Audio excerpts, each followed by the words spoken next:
Just want to go back to the women's Euros and that incredible save that you made with one handed. Can you walk us through that moment? Like, were you prepared for it? Was it something that was naturally instinctive for it? I absolutely have no idea how I did it. The only thing was in my head that this ball can't get in.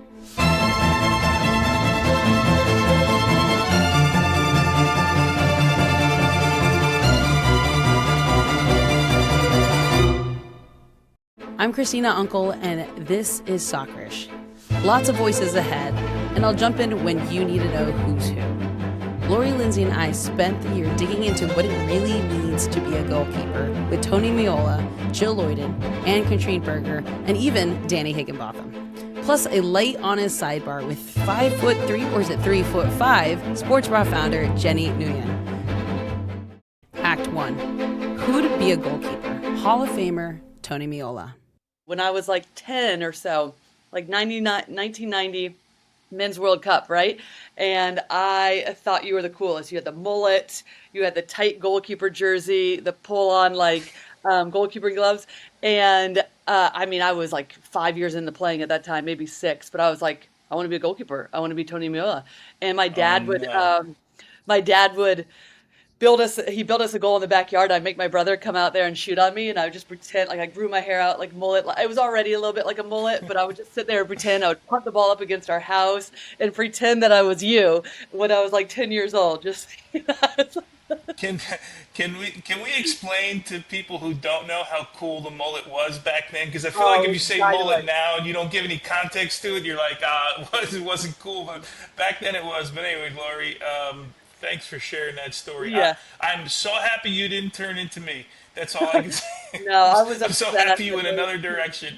Former U.S. women's national team and goalkeeping coach Jill Loyden. Well, I told Tony Exactly. Meola this recently. I was like, I wanted to play goalkeeper because I wanted the mullet like him and just to wear the gloves. And then as soon as my brother would start shooting on me and our goal in the backyard, I was like, cut it out. Stop hitting it so hard. It's Yep. like, again, that's like complete opposite of what's happening. I do feel like, and correct me if I'm wrong though, I do feel like goalkeeping is the most it is the position that's transformed the most over the years. The evolution of the actual goalkeeper and having to use your feet, becoming an actual part of the 11 on the field compared to what it used to be looked at. It is the most tabooed position. Every parent's like, I don't want my kid in a goalkeeper. I don't want, it's like, so now you're creating all these young girls who are saying, I don't want to be a goalkeeper. I don't want to be a goalkeeper because their parents told them they don't want to be a goalkeeper. We don't say Well, that to the boys. well, I think it's because it's under resourced and they know that they're not going to get the support that they need. And they know there's such an immense amount of pressure on goalkeepers these days to perform, even at age 8. And if you aren't given the tools and the education, how can you compete and do well in something where you have no experience? And also, it's kind of scary when you're young. Like someone's running at you 1v1, you're like, what do I do? I don't want to They're get just hurt. shooting at you and Yeah, you're supposed to like exactly. block at shots. I was like, Right. no, thanks. Yeah, I know. Like if I was an 8-year-old and I didn't really have a goalkeeper coach, I kind of, in this day and age, would rethink if I really wanted to be a goalkeeper or not. Sports bar founder, Jenny Nguyen. Jenny, you said you were horrible at soccer, but if you could play a position, what position would it be? I mean, if we're talking dream scenario, what position would I Yeah. play? Goalie. Yeah, dream big. Goalie. Goalie. Yeah. Really? Still using my hands. How tall But I are need to be you? about a foot Listen, I taller. love I need to be about a Not foot many taller. people are saying that, so I love it. Yeah. I'm 5'3", so I got a lot of ground to cover. Yeah, no, I'm 5'2 3/4", but I tell people 5'3". Shut My up. driver's I'm 5'4" license and a say half. 5'5". I tell people that Yeah, all the you- time. I'm like, I'm 5'4" and a half on a good day. I'm 5'5". So That's it.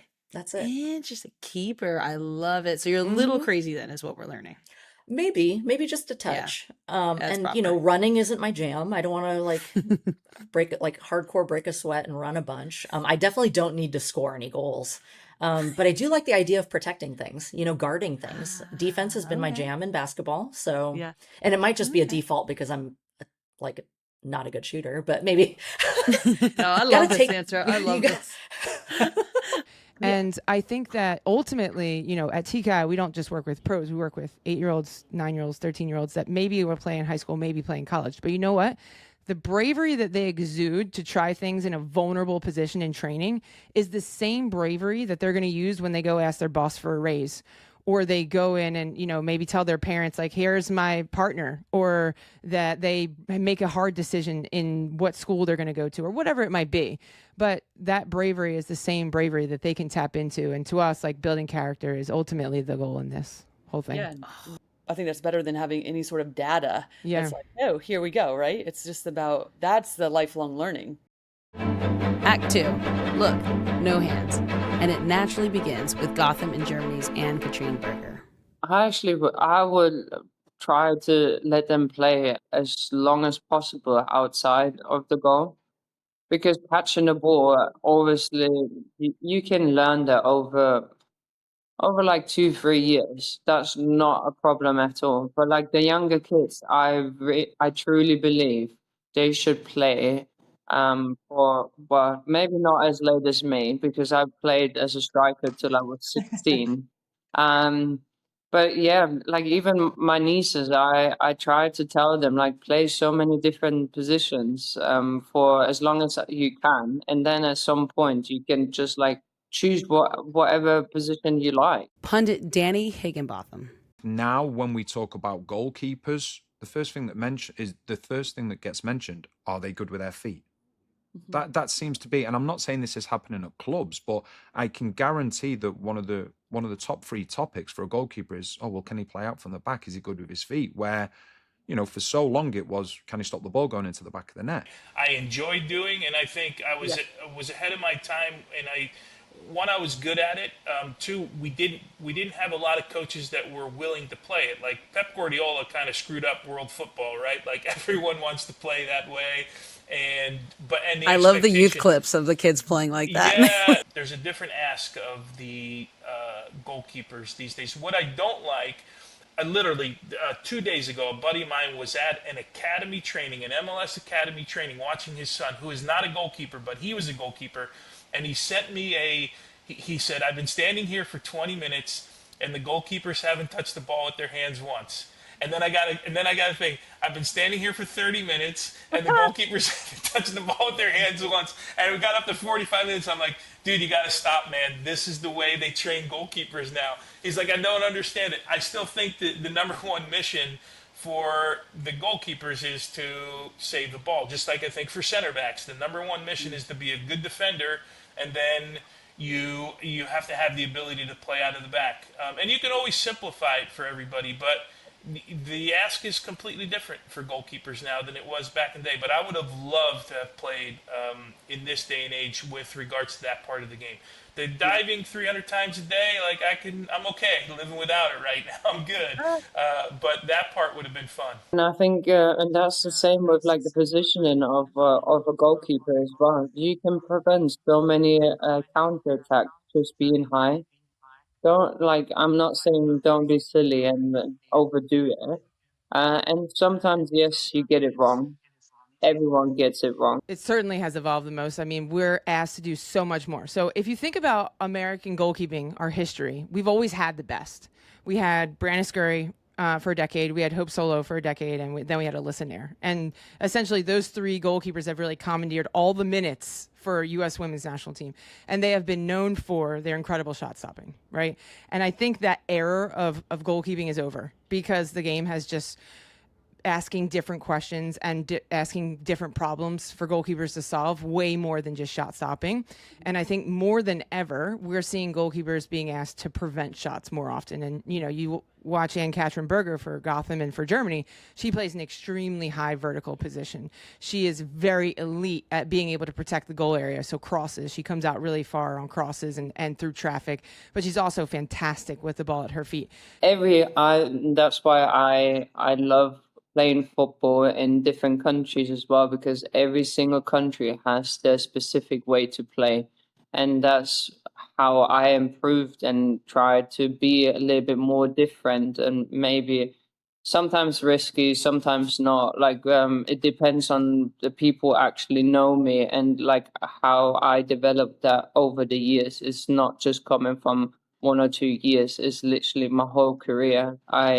In Germany, I started to catch balls because back then my goalkeeper coach and my normal coach always said, like, well, here in Germany, especially in our league, you have to catch the balls.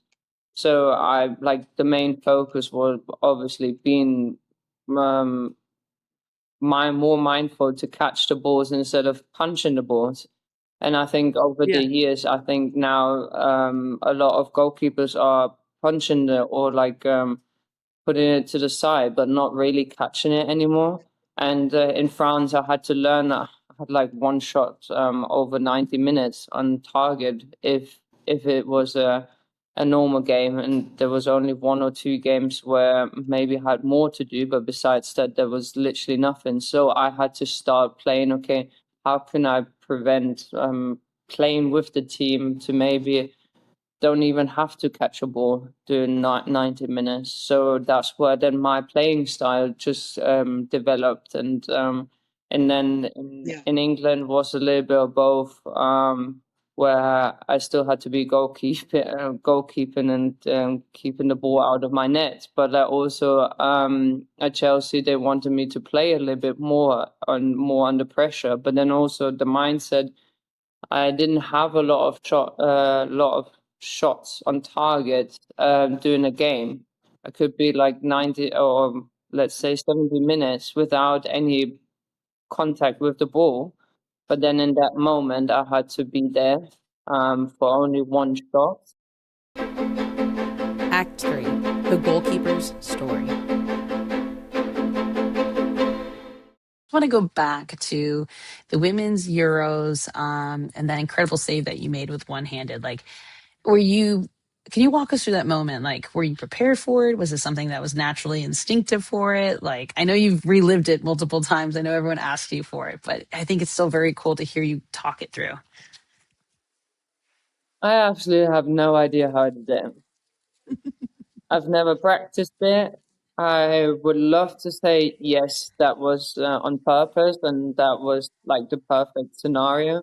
But I have absolutely no idea. The only thing was in my head that this ball can't get in because we were working so hard over I don't even know how many minutes with only 10 players.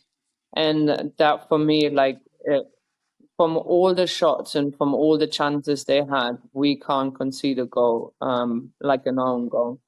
And then, yeah, like because I was maybe for a lot of people out of my goal because and it looked like yeah, but she was not in the right position. But like this ball should have come over to the other player. So and then I would have been in the right position. Yeah, and then I just saw the ball like flying and flying and at some point when I jumped and the ball just didn't come down, I had no idea how long I can jump in the air. It felt like this maybe it was like 1 second or 2 seconds, that whole thing. It felt like a good 20 seconds. And the ball went longer and longer, and I didn't know how long my arm is because obviously, if it goes behind you, you don't know. Like you have to have the perfect timing. And like I said at the beginning, I didn't know that I was capable of doing that. And then when I stayed there, I didn't even know if it was in front of the line or in the behind the line because with all your peripheral vision, you can see the post or anything like that, but like the line underneath you don't see. So you're just going off a feeling and really hoping that the referee is not blowing the whistle, say like the ball was in. Having beaten thyroid cancer 2 times, and then you put the tattoos over the marks, you're still very strong and confident when you talk about your recovery and your journey. Why is that? Are you speaking to a bigger audience, kind of like similar to your sister? Like you want others to feel comfortable that it is something that you can go through?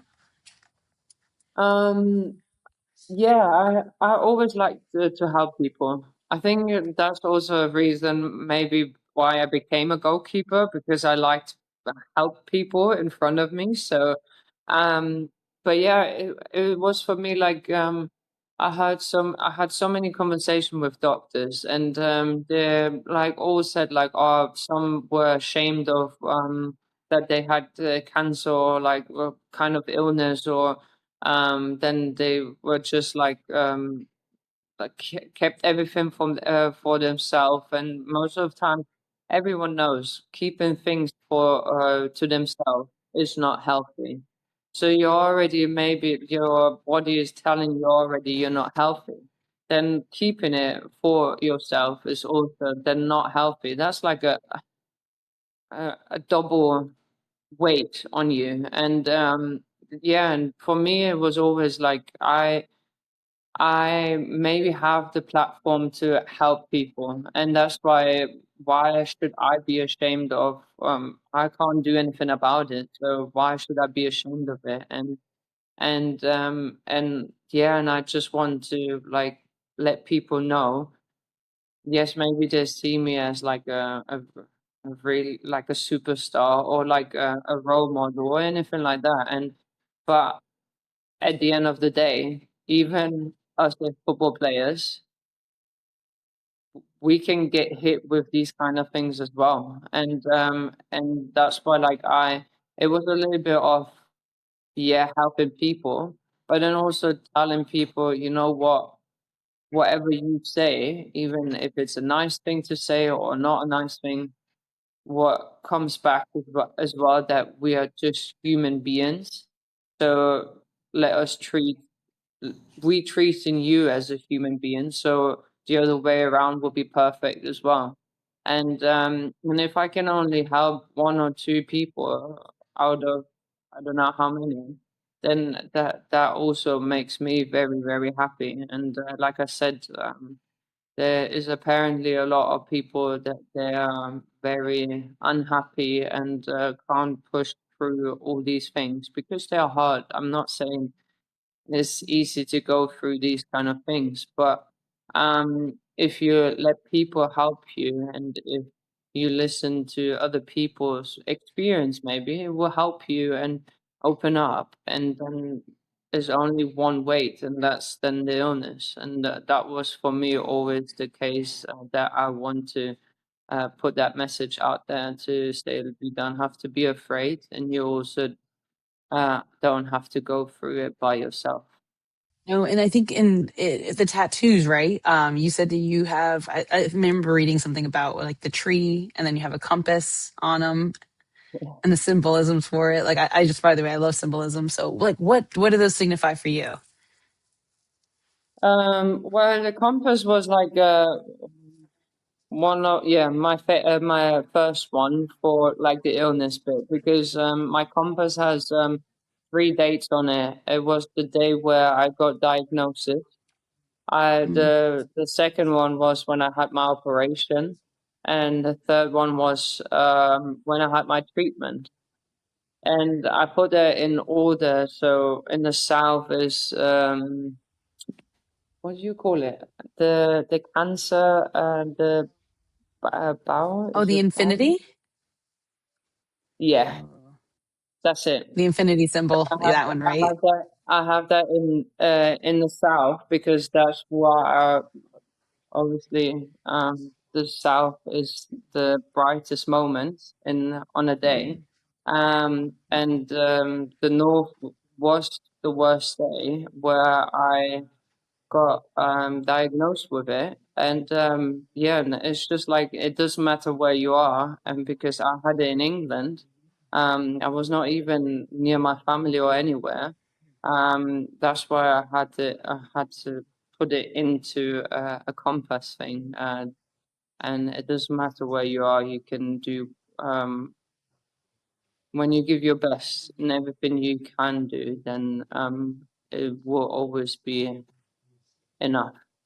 That's my big Yeah. belief.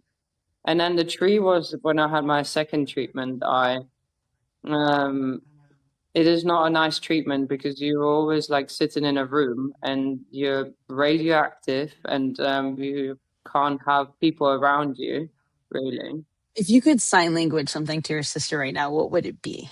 Like, could you demonstrate it?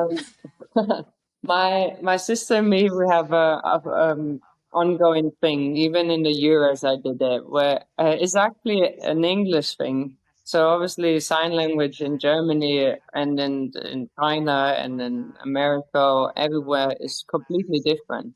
But we have the sign that we have like I and then love and then you. So after the game, because she was doing the Euro, I think she watched like 2 or 3 games, and she drove every day or every time when we had a game, like 3 to 4 hours just to watch me play, and that never happened before. And she even took her time off of work just to watch me play, and I absolutely loved it. And yeah, never, yeah. When I was a little kid, she taught me that, and that was our little thing. That with every game, with every like the first ever national team game for me, Germany. When the camera came across, I did the same sign, so she knew that it was for her because she obviously can't hear anything I say sometimes if she turns her hearing aids off, and that's why then she knew it was for her. Oh God, I love Yeah. that. I love that. So it's like I love. It So says yeah, I love you. it's the I, and that's the L. That's for love, and then it's Yeah. you or me or anything. So yeah.